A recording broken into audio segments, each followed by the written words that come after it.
구독과 좋아요, 알림 설정은 꺼리튜브 운영에 많은 도움이 됩니다.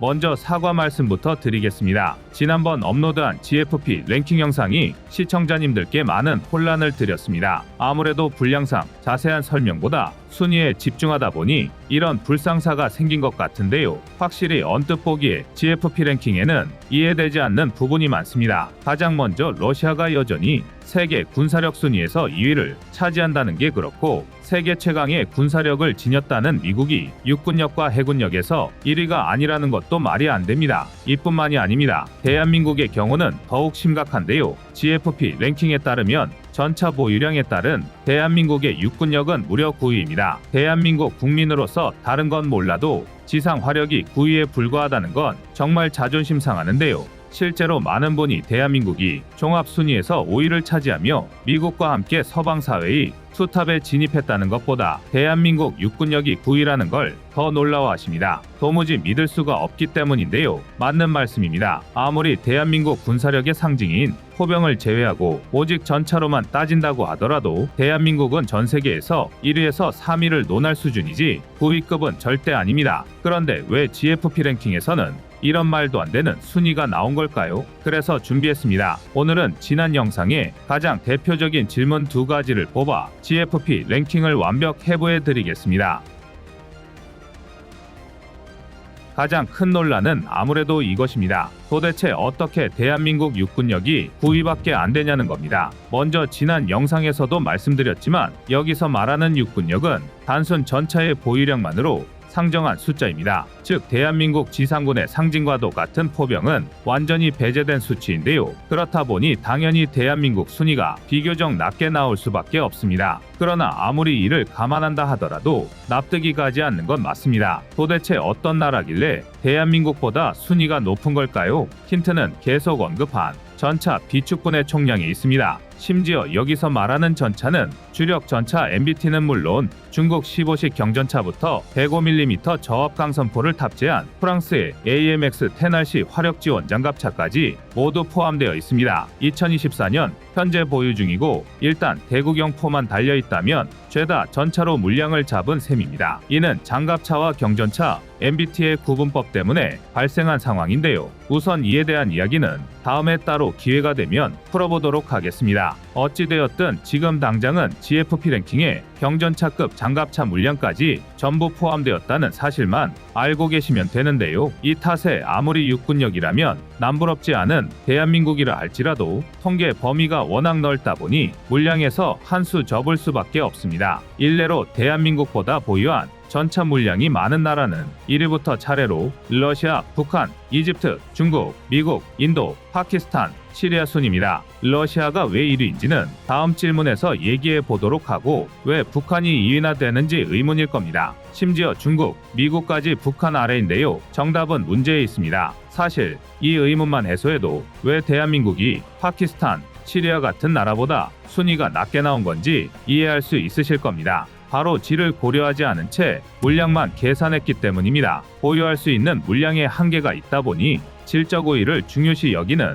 대한민국 입장에서는 억울한 일인데요. 예를 들어 북한은 6,000대가 넘는 전차를 보유했을 것으로 추정되지만 대부분은 1세대에서 2.5세대급 전차입니다. 비축분이랍시고 쌓아둔 건 제2차 세계대전 때나 쓰던 물건이고, 도합 3,200에서 3,800대 가량 보유한 수적 주력은 냉전 시대의 유물을 아직까지 최전선에 사용하고 있습니다. 예를 들어 북한이 보유한 전차 중 가장 대표적인 건 1세대급 전차인 TO-14-55입니다. TO-14의 복제품인 중국 59식까지 북한은 대략 1600에서 1800대의 TO-14-55를 보유한 것으로 추정되는데요. 제2차 세계대전 직후 생산된 탓에 노후화는 두말할 것도 없고, 그나마 사정이 나은 TO-15 기준으로도 56구 경장 100mm D10T2S 전차포를 탑재해 화력이 장갑차 수준입니다. 그나마 전면 장갑이 포탑 기준 200mm 수준이라 1세대급 소련 전차 치고는 방어력이 괜찮아 보이지만 실상은 이론상 막아냈어야 할 서방의 90mm 전차포에도 관통되기 일쑤였습니다. 게다가 설계 개념이 굉장히 구식이라 유압식 모터로 포탑을 구동하는데요. 이로 인해 오일이 유폭을 일으키는 경우가 잦아 소련 전차 특유의 통조림 전차 전설을 이어간 전차기도 합니다. 이외에도 극단적으로 기울인 포탑 탓에 거주성이 최악이었고 전투효율 감소는 물론 탄약 적재 능력이 부족해 전투 지속 능력마저 형편없습니다. 여기에 설계 오류로 전투실이 왼쪽에 몰려 있어서 포탑이 아닌 차체를 관통당하면 승무원이 전투 불능에 빠지는 게 일상입니다. 이쯤이면 K2 흑표가 아니라 K1 계열 전차로도 세네 대를 동시에 관통하는 게 가능할 지경입니다. 날파리는 거슬리지만 아무리 떼지어봐야 벌레 무리에 불과하다는 것이죠. 그나마 비빌만한 건 북한이 대한민국의 K1 전차에 자극받아 급하게 개발한 성군호지만 이마저도 T-72 수준을 크게 벗어나지 못했습니다. 북한의 전력을 보면 그나마 현대식 전차의 질적 주력이라고 부를 수 있지만 장갑과 화력을 늘렸음에도 정작 엔진이 뒷받침되지 않아 정상적인 기동력을 기대하기 힘듭니다. 게다가 2000년대 이후 북한의 경제난이 심화하면서 양산 수량까지 미미할 것으로 추정됩니다. 6.25 전쟁 당시 전차를 이용해 승기를 잡았던 북한은 휴전 직후부터 기가부세를 유지하기 위해 굉장히 집착했습니다. 심지어 중국마저 러시아 모조품을 만들고 있을 때도 나름의 개량 개발을 시도할 정도였는데요. 하지만 그래봐야 시도에 그쳤습니다. 88 전차라는 별명으로 유명해진 대한민국의 첫 국산 전차 K1이 세상에 등장하면서부터 대한민국은 북한을 앞지르기 시작했고 이제는 북한이 그 차이를 영영 메울 수 없게 되었습니다. 대한민국보다 상위에 랭크된 대부분의 나라가 이런 식입니다. 소련의 영향을 짙게 받은 동구권 출신 국가인 탓에 현대 전장에서 써먹기 어려운 1세대에서 2.5세대급 전차를 대량으로 비축한 나라들입니다. 하지만 경제 수준에 비해 너무 많은 전차를 비축하고 있기 때문에 오히려 관리조차 제대로 못하는 형편이죠. 다만 이집트의 경우는 좀 예외인데요. 이집트는 중동전쟁 이후 캠프 데이비드 협정을 계기로 미국의 막대한 원조를 받아들였고 이를 계기로 M60과 M1A1을 대량으로 도입했습니다. 그러나 중요한 건 대한민국과 미국, 러시아, 중국을 제외한 다른 나라들은 스스로의 힘으로 기갑 분야 자주국방을 이룩하는데 실패했다는 겁니다. 심지어 인도마저 아준 전차가 있긴 하지만 여전한 양적 주력은 T-90과 T-72 계열 전차입니다. 그리고 이를 감안해 현대전에서 정말 실질적인 전력으로 사용 가능한 3세대 이상급 전차만으로 보유량을 따졌을 때 대한민국의 순위는 미국과 러시아에 이은 전 세계 3위입니다. K1E1, K1A2, K2흑표 등 대한민국이 보유한 3세대 이상 전차만 1800대가 넘습니다. 우리 바로 다음인 인도가 1300대 언저리라는 걸 비교하면 한반도 전체를 전차로 뒤덮는 것도 가능한 수준입니다. 이처럼 GFP 랭킹은 145개국의 군사 정보를 총집합해 순위를 매기다 보니 통계 산정 방식이 지나치게 단순해지는 경향이 있습니다. 때문에 GFP 랭킹을 읽을 때도 이를 간과해서는 안 됩니다. 다름 아닌 러시아가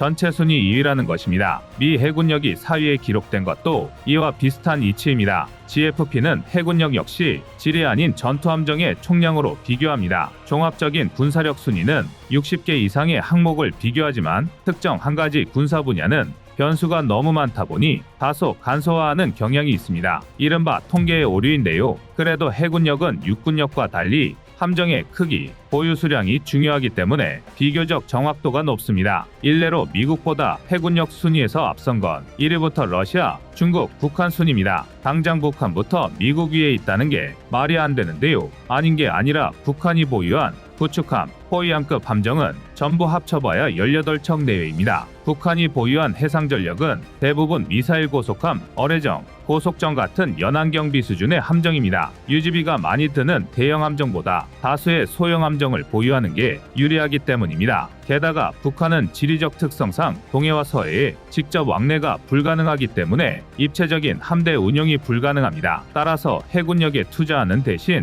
철저한 기습 상륙이 목표입니다. 어차피 원양이 아닌 눈앞의 대한민국을 물어뜯는 게 목적인 미친 개다 보니 대형 함정이 필요 없는 것입니다. 그렇다면 실질적으로 중국과 미국 그리고 러시아만 남는데 중국이 미국을 물량으로 앞섰다는 건 이미 사실로 밝혀졌습니다. 지난 2023년 기준 중국의 전투함정은 355척으로 296척인 미국을 이미 넘어섰습니다. 군사 관계자들은 미국이 2035년은 되어야 305에서 317척의 전투함정을 보유할 수 있을 것으로 추산하고 있습니다. 같은 기간 중국은 475척까지 보유 수량을 확대할 전망입니다. 미국이 대한민국과 일본을 끌어들여 동아시아의 강력한 해상연맹을 구축하려는 이유인데요. 물론 함대 단위의 전투 능력을 보면 슈퍼캐리어를 보유한 미국의 압승입니다. 하지만 중국이 미국을 끌어들이고 있는 전장은 중국의 앞바다입니다. 중국은 총력을 동원할 수 있는 반면 미국은 중국 하나 잡자고 전 세계의 함대를 끌고 올 수는 없는 노릇입니다. 결론부터 말해서 러시아가 2위를 유지하고 있는 건 아직도 여력이 남았다기보다는 단순히 통계를 위한 집계가 불가능하기 때문으로 봐야 합니다. 우크라이나 전쟁의 피해 규모가 워낙 막심하다 보니 추산 자체가 불가능한 것입니다. 우크라이나가 군사력의 대부분을 서방 지원에 의지하면서 거꾸로 추산이 쉬워진 것과는 정반대인데요. 실제로 전쟁 직전이던 2021년 우크라이나는 러시아의 침략 정황이 포착됨에 따라 급격하게 군사력 강화에 돌입했습니다. 하지만 그럼에도 워낙 기반이 나약하다 보니 간신히 25위에 턱걸이하는 게 고작이었습니다. 그런데 전쟁 발발 직후 궁지에 몰린 서방이 앞다투어 군사 지원에 나섰고 우크라이나의 GFP 랭킹은 단숨에 15위까지 수직 상승했습니다. 즉 서방의 군사적 지원이 사실상 우크라이나의 안보를 좌지우지하고 있다고 봐야 하는데요. 아닌 게 아니라 전쟁 장기화로 유럽과 미국의 지원이 주춤하면서 우크라이나의 군사력 순위는 다시 18위로 떨어지며 너를 뛰고 있습니다. 새삼스럽게 다시 한번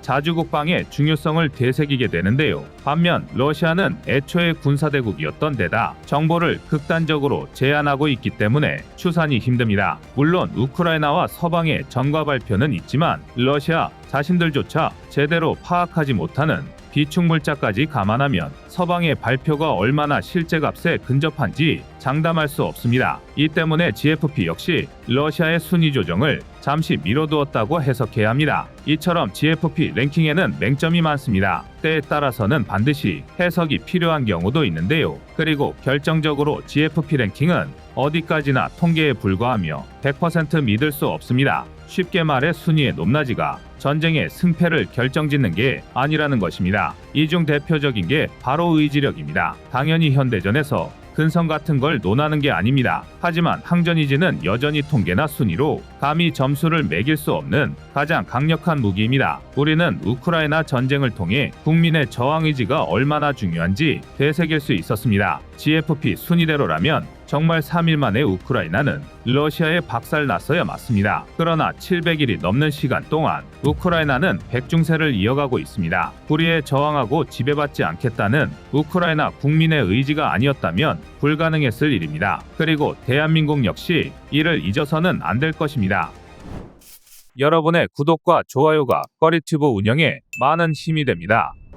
지금 온라인으로 판매되고 있는 상하제약의 홍삼정 올 데이케어를 꺼리튜브가 구독자님들을 위해 설날 특별 할인 혜택가로 한 개에 49,900원에 동일한 제품을 구입하실 수 있게 온라인 최저가를 진행하고 있습니다. 유통기한도 넉넉할 뿐만 아니라 믿을 수 있는 제약회사에서 만들기 때문에 믿고 구매하셔도 됩니다. 뿐만 아니라 3개에 135,000원, 5개에 199,900원으로 여러 개를 구매하시면 더욱 할인된 가격으로 구입하실 수 있습니다.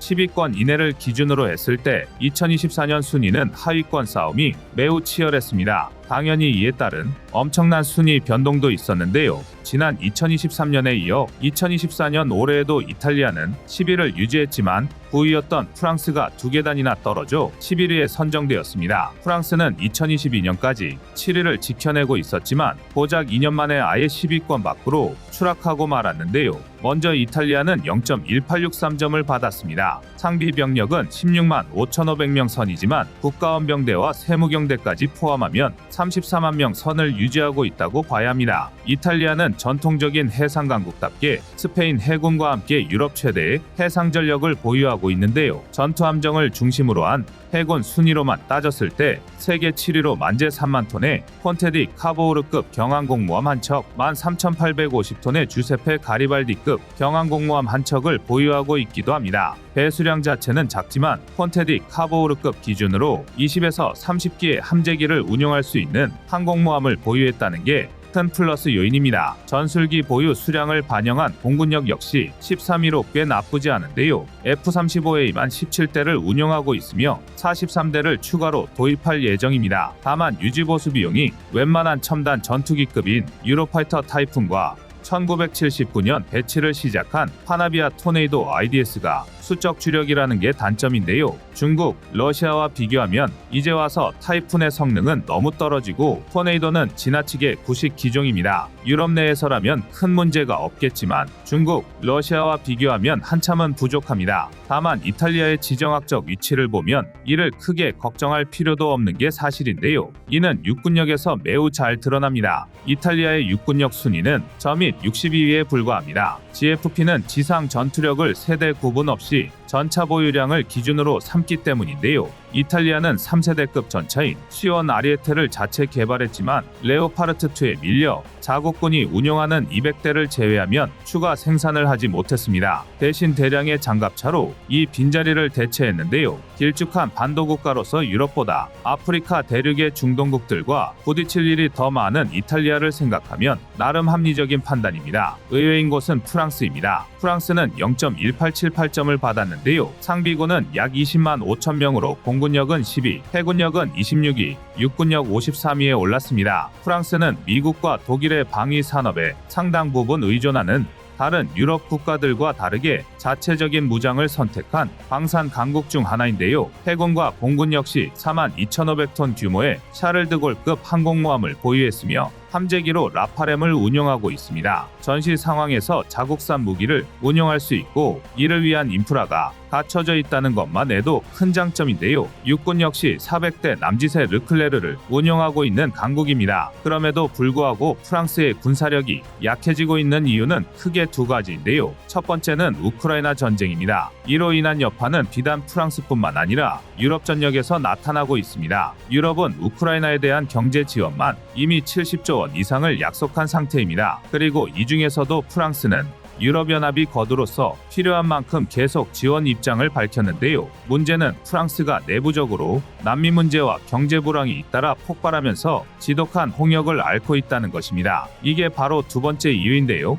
심지어 지난 7월에 발생한 연금 개혁 반대 시위에는 프랑스 정부가 장갑차를 동원하는 등 일촉즉발의 대치가 이어졌습니다. 이런 사회적 혼란은 당연히 군사력 하락으로 나타날 수밖에 없습니다. 반면 유럽이 약해지는 사이 중동은 야금야금 군사력을 키우고 있습니다. 특히 튀르키예는 우크라이나 전쟁 특수를 맞아 2023년 11위에서 2024년 8위로 껑충 뛰어 올랐습니다. 2023년 튀르키예 시리아 대지진을 겪긴 했지만 바이락타르 TV 등 방산 분야 수출이 청신호였고 KF-21을 잡겠다며 호기롭게 선언한 칸 드론 항공모함인 아나돌루급에서 운용할 계획인 무인기 크즐레마 등을 잇따라 공개한 덕이 컸습니다. 게다가 흑해 항로의 중요성이 부각되면서 러시아 함대를 직접 견제할 수 있는 튀르키예 해군의 중요성 역시 부각되었습니다. 그리고 이를 바탕으로 0.1697점으로 공군력 9위, 해군력 18위, 전차 보유량 10위를 기록했는데요. 상비군의 숫자는 42만 5천 명입니다.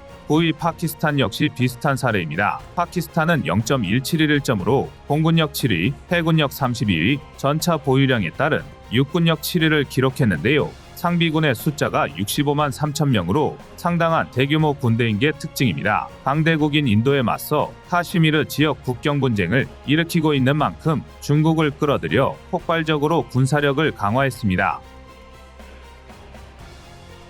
1위부터 4위까지는 늘 그렇듯 미국, 러시아, 중국, 인도 순으로 차지했습니다. 선두그룹의 4개국은 병력 규모부터 장비 보유량까지 속된 말로 넘사벽인데요. 특히 눈에 띄는 건 중국의 성장입니다. 현재 중국은 그야말로 붕어빵 찍어내듯 무기체계를 양산하고 있습니다. 게다가 전쟁으로 인해 사실상 러시아의 국력이 바닥을 보이면서 경제 분야의 반사 이익을 얻고 있기도 한데요. 중국 자동차의 러시아 시장 점유율은 고작 2년 만에 60%를 넘보고 있으며 대러 수출액은 73%로 급증했습니다. 러시아의 곡간을 제대로 털어먹고 있는 거죠. 더군다나 깊어져가는 미중 갈등 속에 양국의 소요 사태가 예견되면서 순위가 뒤집히는 초유의 사태가 벌어질 가능성도 있습니다.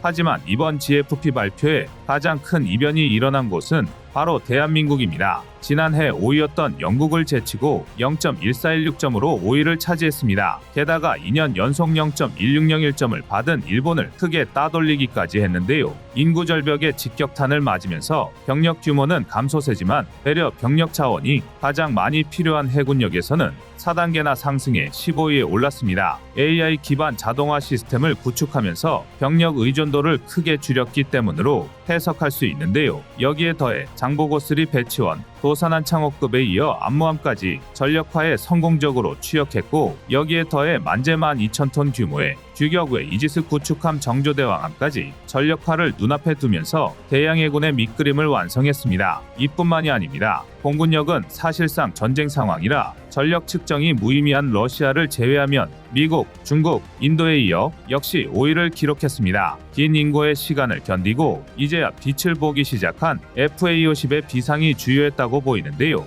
여기에 첫 국산 전투기로서 4.5세대 전투기의 패러다임을 뒤바꾼 KF-21 보라매의 등장도 간과할 수 없습니다. KF-21은 월등한 성능은 물론 F4, F5 계열기의 심각한 노후화로 신음하던 대한민국 공군의 체질 자체를 바꿔버렸습니다. 사실 그동안 대한민국의 순위는 저평가된 점이 없지 않아 있었습니다. 충분히 우수한 성능의 무기체계를 갖추고 있었음에도 국제무대의 검증이 이루어지지 않았다는 이유에서였는데요. 심지어 대한민국 군사력에 대한 평가는 북한에 대응하기 위한 미봉책으로 폄훼되기 일쑤였습니다. 하지만 대한민국의 방산 수출이 수직 상승하며 평가도 뒤바뀌었습니다. 알고 보니 무시하던 대한민국 무기체계가 유럽, 미국 못지않았던 건데요. 특히 K2 흑표는 독일 레오파르트2를 앞설 정도였고 FA-50은 동급 체계 중 대항마가 없는 수준이었습니다. 게다가 대한민국은 수백 대 분량의 폴란드 요구사항을 완벽하게 맞춰줄 만큼 압도적인 생산력까지 갖추고 있었는데요. 우크라이나 전쟁으로 유럽의 실체가 까발려진 지금 이는 무엇보다 중요한 요소였습니다. 실제로 1위부터 5위까지 서방사회, 민주주의 사회의 일원이라고 할 수 있는 나라는 오직 미국과 대한민국뿐입니다. 그만큼 대한민국의 위상이 올라갔다고 할 수 있는데요. 이제는 강대국의 대립 속에서 게임 체인저의 역할을 맡는 게 아니라 국제 정세를 움직이는 플레이어로 한 단계 더 성장한 것입니다. 2024년 국제 정세의 지각 변동을 일으킬 대한민국의 행보를 기대하겠습니다. 이상 꺼리튜브였습니다.